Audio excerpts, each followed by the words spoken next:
Yo, my name is Jude. I'm a storyteller through design, film, and sound.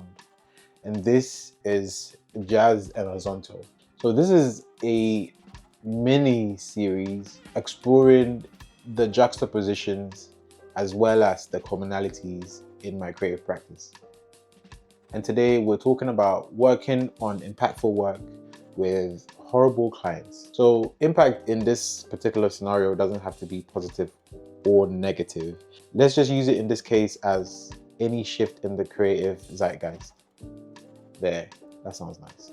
And horrible in this particular scenario, in terms of horrible clients, is more so hyperbolic, right? So that could range from clients who are unsure about what they want for a project or for an idea, all the way to clients who are rude to you. We don't like those ones. Okay, so I had to write these down because my train of thought sometimes might be there, you know. Okay, so the first one is for the greater good. So does that sit well with you when you're doing work that is very impactful but has horrible bones, which is work that you're really, really proud of, but it takes like a headache and a half to get to the desired outcome? But at the same time, these are projects that you are very proud of. They feed your soul. You're almost like elated or excited to kind of bring these up in conversations with other people. But the process to actually get there, most of the times, is a night. Number two, which is the one a lot of people end up falling for, is the doing it for the clout, right? That dopamine hit of I worked on something, and just the association to said thing makes you so proud. The problem there is that you can't spend these clout coins, right?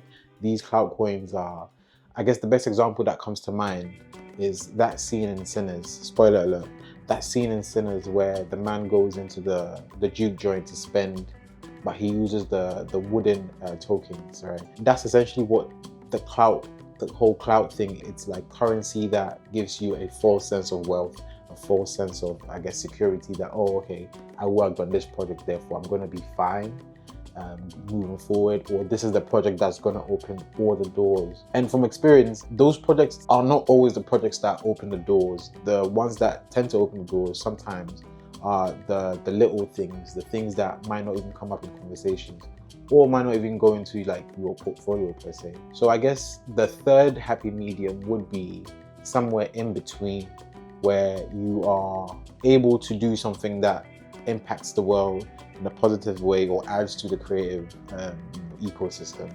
I think for me, I definitely acknowledge that it takes a level of creative ruffling in order to create something that is impactful. So you do need that tension, you need that push, you need that pushback sometimes. Not all the time, but sometimes it takes you 1, 2, 3, 4 goals in order to kind of find that synergy between yourself and a client about the idea, or so on and so forth. So I definitely acknowledge that not all projects will allow you the grace or the stimulation in order to get to the point of saying, okay, you know what, I'm willing to bear with said person or said idea in order to get to the destination. Because if it's not worth the things that you're looking for in the project, it just becomes painful. Now, for me personally, in the beginning, and I think for most people who are on their own creative journeys, working with other people or working on other people's ideas, it can be very difficult to say no all the time for one reason or the other. It could be something as fundamental as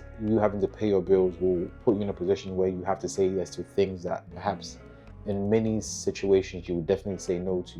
And not only financially, sometimes you feel like you want to build up your leverage or your clout in order to get to the point where you're comfortable to say no without it having repercussions on your career or your creative practice, right? But the real question becomes, is it worth your soul? Is it worth your ethical anchor, right? Will you be able to sleep at night? Which is probably the most important question. Those are my thoughts, and these opinions might change in the future, who knows? But until then, this has been Jazz and Azonto. Till next time, hopefully next week.